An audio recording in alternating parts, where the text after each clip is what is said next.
Subscribe करें और bell icon के बटन को दबा दें दाब के आप। Bismillah Rahman Rahim. President of the General Assembly, Mr. Volkan Bozkir, Distinguished Secretary General, Excellencies, ladies and gentlemen. I would like to thank His Excellency President Aliyev of Azerbaijan, Chairman of the Non-Aligned Movement, for proposing this special session.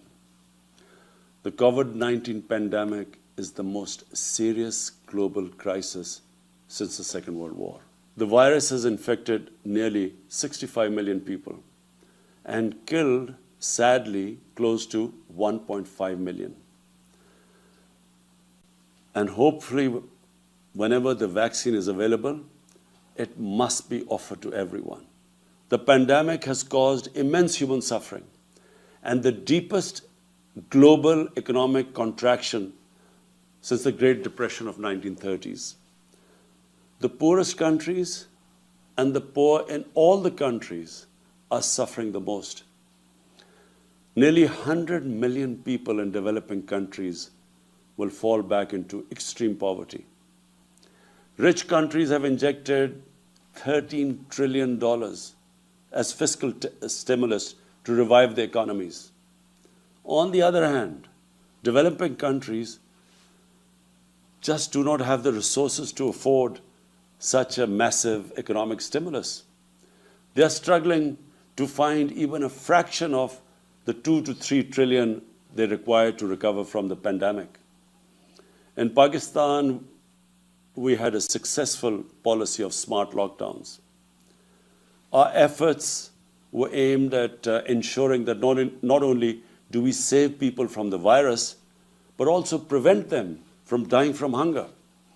We provided a relief package of around $8 billion, which was almost 3% of our GDP, to support the poor and to keep the economy afloat at the same time. And as I said, so far our strategy has worked. But now we are confronted with a far more aggressive second wave of the virus. We are facing now the challenge of maintaining and reviving our economic growth, as well as dealing with the increasing number of cases which are occupying our hospital beds. The IMF Managing Director had advised countries to spend as much as it is required to stimulate growth. But like many developing countries, Pakistan is committed under our IMF program to reduce the budget deficit. And I'm sure other developing countries in our position are facing a similar dilemma. How do you stimulate the economy and yet at the same time reduce your budget deficit? The only way we can have the fiscal space to maintain and revive growth is through access to additional liquidity. Last April, I called for a global initiative on debt relief. We are grateful for the debt suspension announced by G20 in May and its subsequent extension till June next year. We also appreciate the rapid lending facilities activated by IMF and the World Bank. Yet the amounts generated so far are not even close to the needs of the developing countries to recover from the impact of the pandemic. As far as I know, 5 developing countries have already defaulted on their debt, and it seems others are about to follow. Several nations faced with large debt repayments and at the same time lost revenues are on the brink of economic collapse. There are disturbing reports from the World Food Programme of possible famines in some parts of the world. The financing for development discussions initiated by Secretary General and the Prime Minister of Canada and Jamaica have identified hundreds of options to financially support the developing countries. We hope that this process culminates in some concrete action soon. There is a need to reform the international financial architecture, build an inclusive and equitable debt management mechanism, construct a democratic, SDG-focused trading system, and install a fair international tax regime. If economic collapse is to be averted in a number of developing countries due to the COVID-19, the international community must identify and implement some key priority actions. I would like to propose a 10-point agenda for urgent action. 1. Debt suspension till the end of the pandemic for low-income and most stressed countries. 2. Cancellation of debt of least developed countries. 3.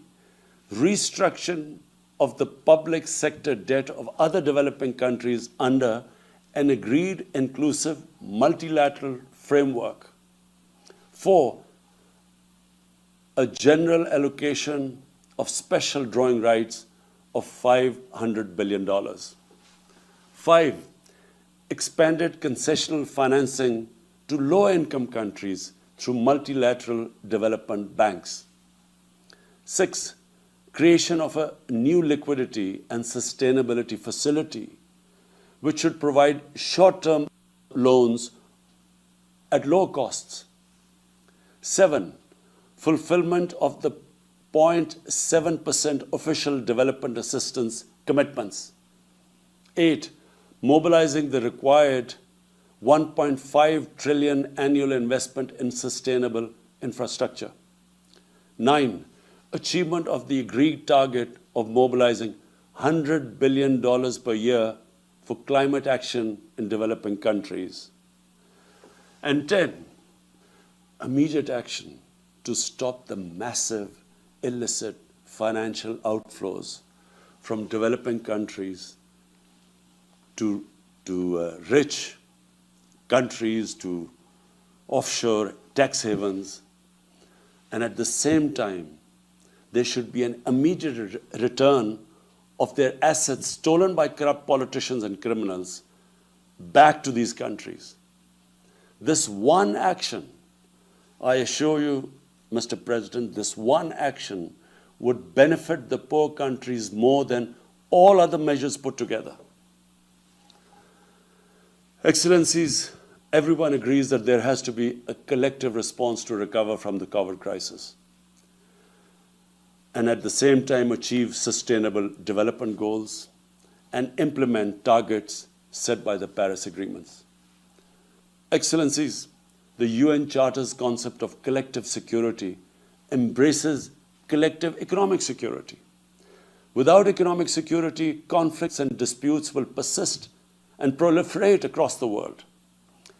Guided by the principles of this Charter, we must all work collectively for an inclusive, stable, and sustainable economic, social, and political order. I thank you.